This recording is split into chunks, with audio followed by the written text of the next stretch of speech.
चला तर विद्यार्थी मित्रांनो, आज आपण शिकू 3 अंकी बेरीज कशी करावी ते. उदाहरणार्थ 587 अधिक 646. चला तर मग एकक स्थानापासून आपण सुरुवात करू. 7 आणि 6 किती झाले मुलांनो? 1 2 3 4 5 6 7 ही झाली वरली आणि खाल्ली किती? 6. 1 2 3 4 5 6 मोजून घ्यायची. ही 6 7 8 9 10 11 12 13. 13शी 3 हातच्याला 1.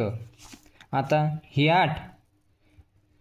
1 2 3 4 5 6 7 8 ह्यो एक हातचा किती? 9 आणि खाल्ली किती? 4. 9 होईल होते आधी. 9 10 11 12 आणि 13.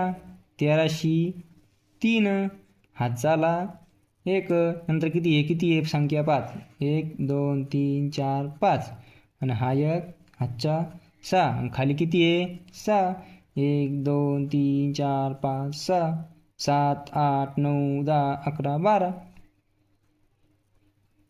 अशा प्रकारे आपण हातच्याची बेरीज करू शकतो. धन्यवाद.